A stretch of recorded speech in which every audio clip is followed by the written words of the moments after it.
दोस्तों, स्वागत है आप सभी का हमारे YouTube चैनल पर, जहां हम अध्ययन कर रहे हैं भारत का भौतिक भूगोल।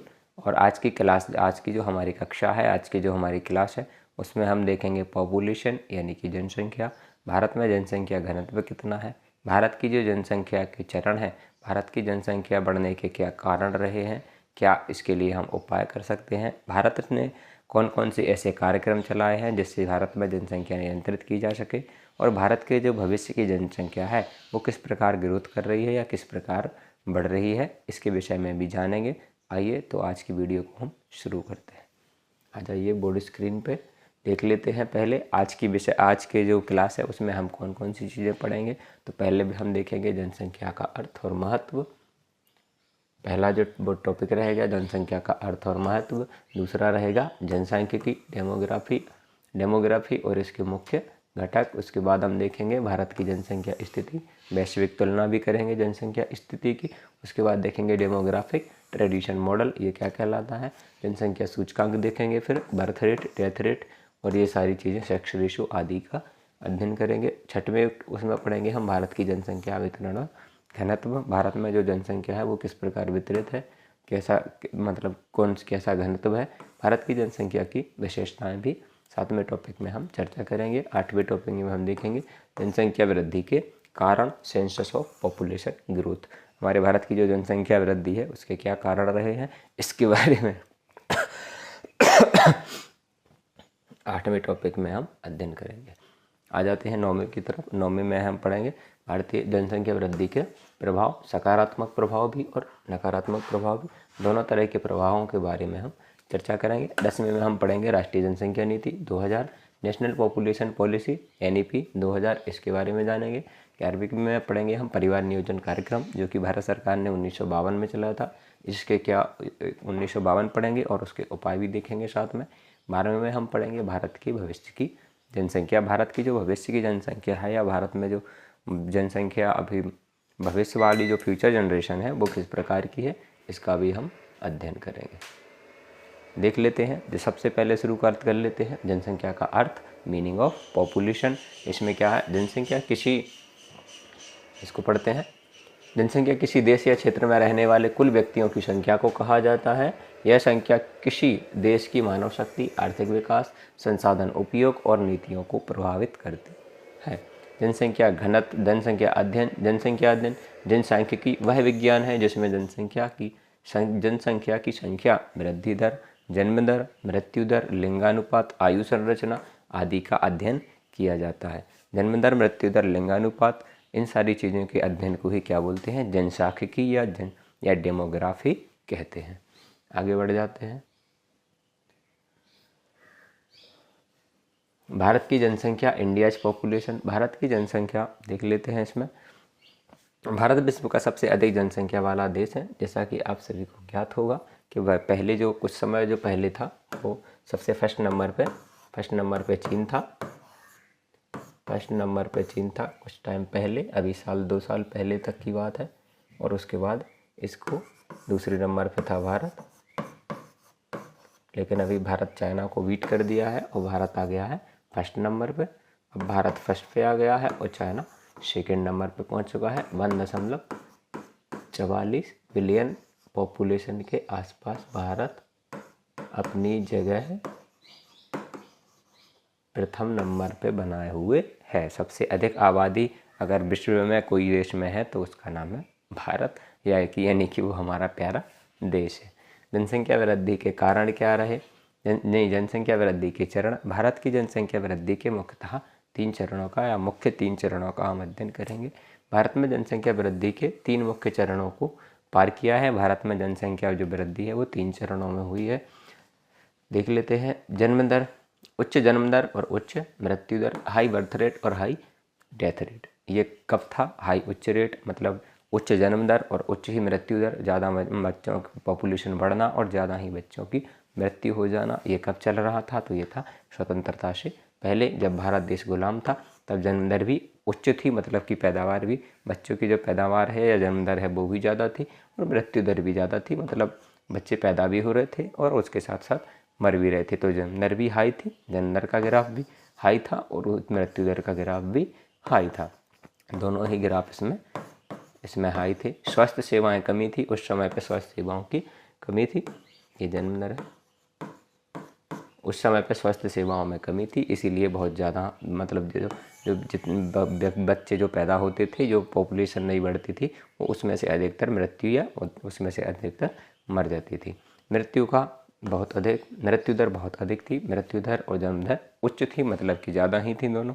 जनसंख्या वृद्धि धीमी थी। जनसंख्या वृद्धि धीमी थी क्योंकि अक्सर या ज़्यादातर बच्चे जो हैं वो मर जाते थे। क्यों नहीं मर जाते थे? स्वास्थ्य सेवाओं की भारत में कमी थी, इससे जन्म दर भी हाई थी और मृत्यु दर भी हाई थी। दूसरा चरण आता है उच्च जन्म दर और कम मृत्यु दर। दूसरा चरण आया भारत की जनसंख्या के फेस का। पहला क्या था? उच्च मृत्यु दर, उच्च जन्म दर, दोनों ही थे एक साथ। उसके बाद दूसरा फेस आया, उच्च मृत्यु दर आ गई उसमें। दूसरे वाले फेज में उच्च मृत्यु दर आ गई और कम मृत्यु, उच्च जन्म दर आ गई और कम मृत्यु दर आ गई। ये कौन से उसका फेज था? तो ये 1951 से 1981 के बीच। मेडिकल सेवाओं में, भारत की जो मेडिकल सेवाएं हैं उन सभी चीज़ों में सुधार हुआ और भारत की जो जन्म दर है वो उच्च हो गई, लेकिन जो मृत्यु दर उच्च थी, मतलब जो मृत्यु दर ज़्यादा थी, जो ज़्यादातर पॉपुलेशन या ज़्यादा बच्चे थे वो बीमारी के कारण मर रहे थे या बीमारी के कारण मतलब जब वो हो रहे थे, ख़त्म हो रहे थे, उसमें सुधार हुआ। और ये जो मृत्यु दर थी ये क्या हो गई? ये कम हो गई। मृत्यु दर का ग्राफ कम आ गया। पहले बढ़ रहा था पहले वाले फेज में, दूसरे वाले फेज में जो है वो मृत्यु दर का ग्राफ नीचे की तरफ या डाउन की तरफ आया। मृत्यु दर में कमी आई परंतु जन्म दर ऊँची रही। जन्म दर तो ऊँची रही लेकिन मृत्यु दर में कमी आ गई। इसी टाइम पे 1951 से 1981 के बीच इसी दर पे भारत में जनसंख्या विस्फोट हुआ, पॉपुलेशन एक्सप्लोर कर गई, जनसंख्या बहुत ही तेज़ी के साथ बढ़ी। इस वाले फेज में 1951 से 1981 के साथ भारत की जनसंख्या जस्ट 2 से 3 गुने के आसपास लगभग बढ़ गई थी। इसके बाद देखते हैं तीसरा फेज आया जनसंख्या वृद्धि का। तीसरा चरण कैसा था जनसंख्या वृद्धि का? तीसरे चरण में कम जन्म दर थी और कम ही मृत्यु दर थी। लो बर्थ रेट, लो डेथ रेट। ये कब की बात है? तो ये 1990 ईस्वी के बाद है। इसमें कौन कौन सी सरकार ने वो चलाए कार्यक्रम? तो इसमें सरकार ने परिवार नियोजन शुरू कर दिया था। शिक्षा में वृद्धि की, महिलाओं को पहले शिक्षित नहीं किया जा रहा था या महिलाओं को शिक्षा से वंचित रखा जा रहा था, तो उसके बाद भारत में महिलाओं को शिक्षा दी गई। महिलाओं की कार्य में भागीदारी भी बढ़ाई गई। उसके बाद महिला कार्य में भागीदारी बढ़ी, महिलाओं ने कार्य में भी भाग लेना शुरू किया। जनसंख्या वृद्धि में इस टाइम पे कमी आई। कब कमी आई? 1990 के बाद। 1980 या 1981 तक जनसंख्या में बहुत ही भारी विस्फोट हुआ, बहुत ही तेज़ी से जनसंख्या बढ़ी और 1980 के बाद जनसंख्या कम होना शुरू हुई। उसके बाद भारत की जनसंख्या के महत्वपूर्ण सूचकांक क्या है? महत्वपूर्ण सूचकांक क्या है इसके बारे में देख लेते हैं। तो पहला है जन्म दर। जन्म दर क्या कहलाती है?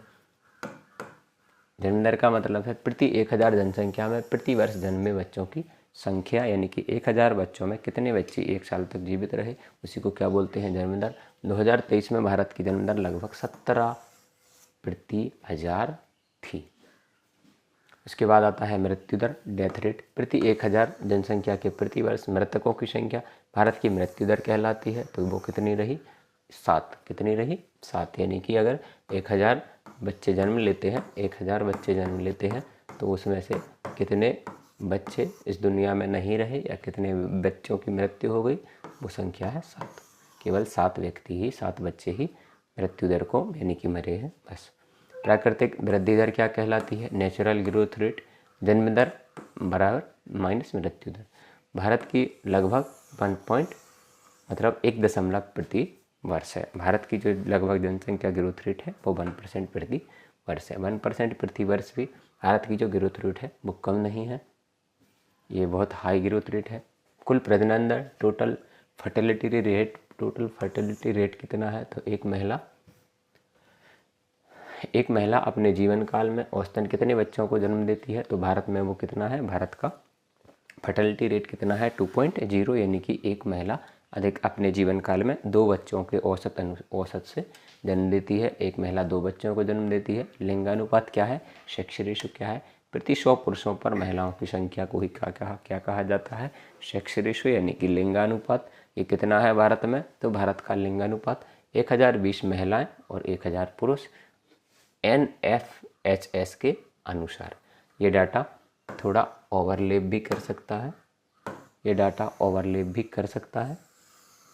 अलग अलग सोर्स मतलब अलग अलग सोर्स में अलग अलग भी थोड़ा आपको देखने को मिल जाएगा। मृत्यु दर क्या, शिशु मृत्यु दर क्या है? IMR भारत में IMR 28/1000 है। शिशुओं की जो मृत्यु है भारत में 1000 बच्चों पे 28 बच्चों की मृत्यु हो जाती है।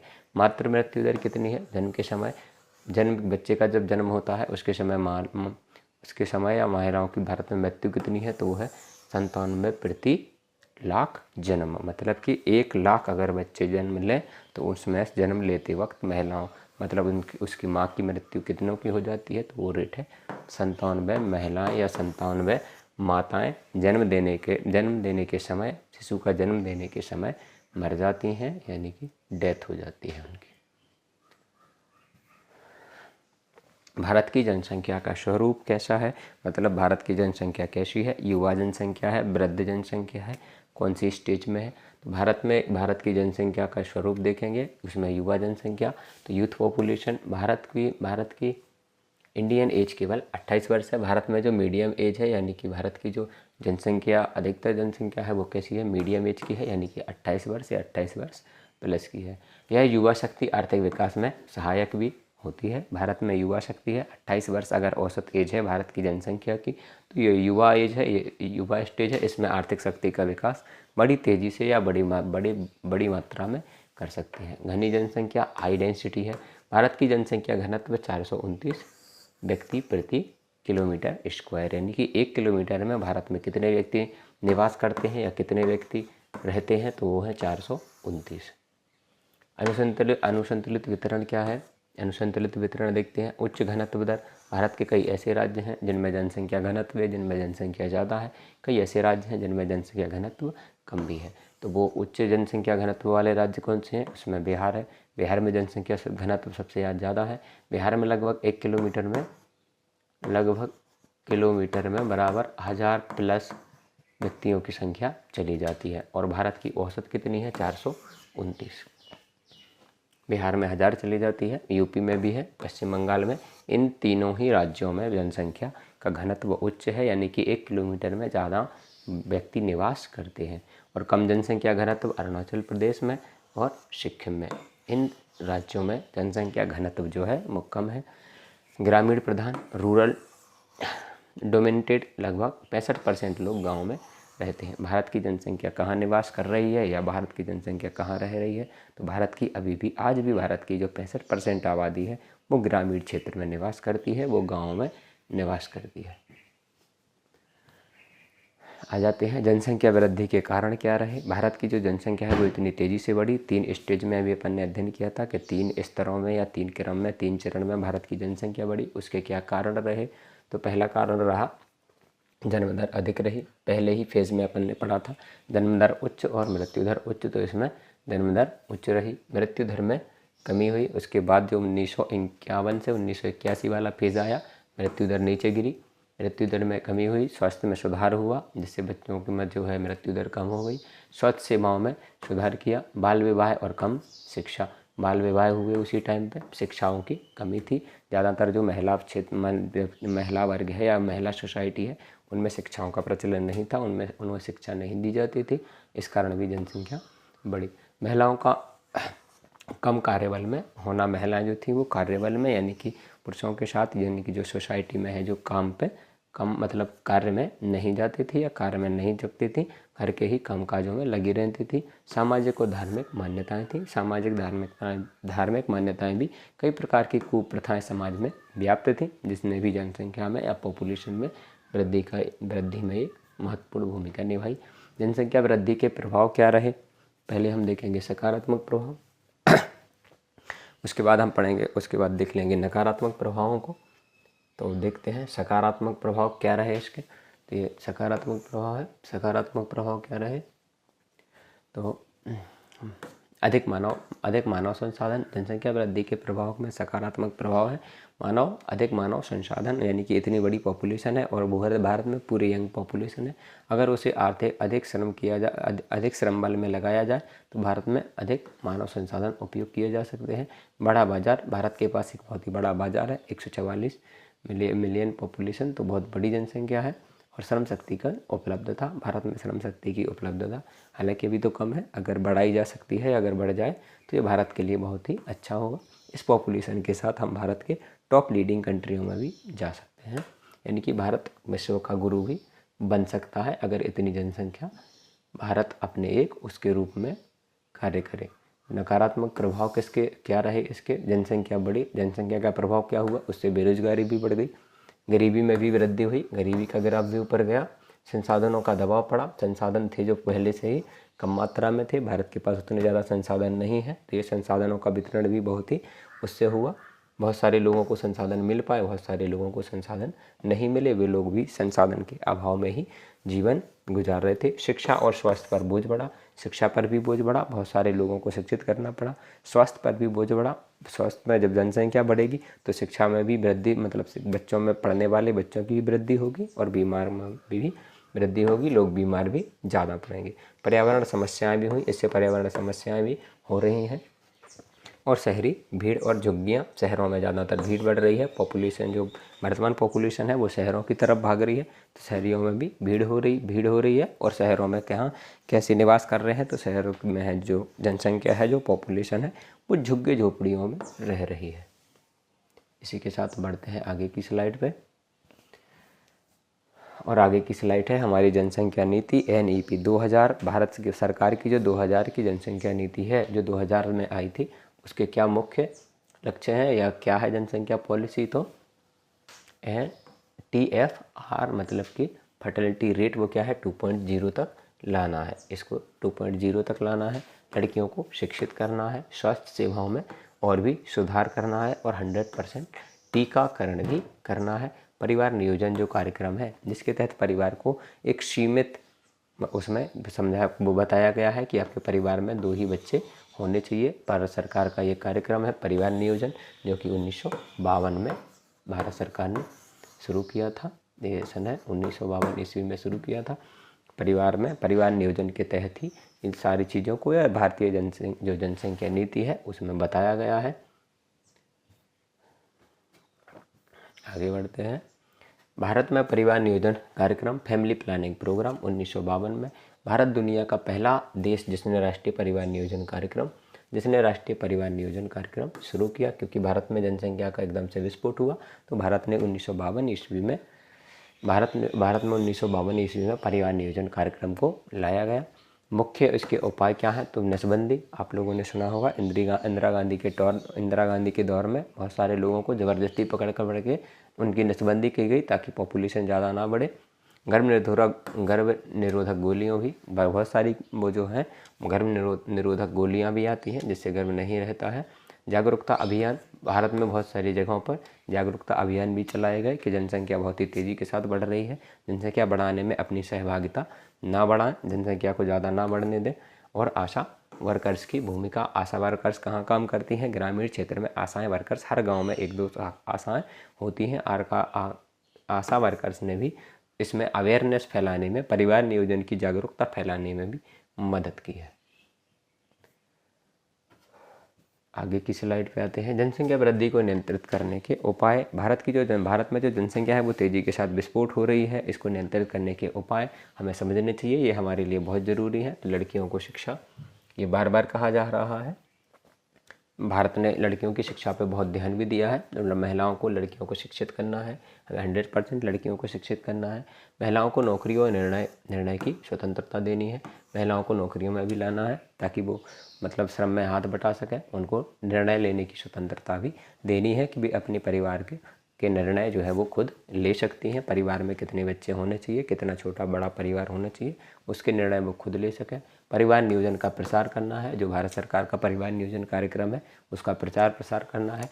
स्वास्थ्य सेवाओं को मजबूत करना है, भारत की जो स्वास्थ्य सेवाएं हैं अभी भी उतनी ज़्यादा मजबूत नहीं है, इसमें और सुधार लाना है, इसको और मजबूत बनाना है।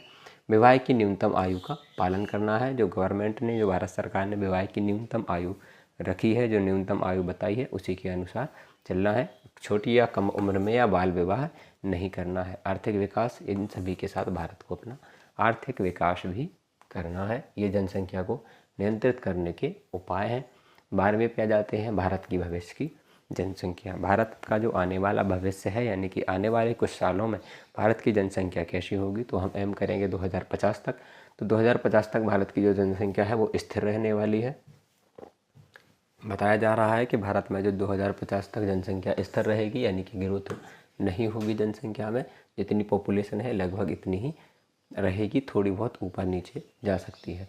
वृद्ध जनसंख्या, तो भारत में जो 60% जनसंख्या है वो तेज़ी के साथ बढ़ रही है, यानी कि जिनकी उम्र 60 साल है या जो 60 साल प्लस एज के हैं उनकी जनसंख्या तेज़ी के साथ बढ़ रही है। उनकी जनसंख्या तेज़ी के साथ क्यों बढ़ रही है? क्योंकि 1980 के आसपास आपने देखा था भारत में तेज़ी के साथ विस्फोट हुआ था।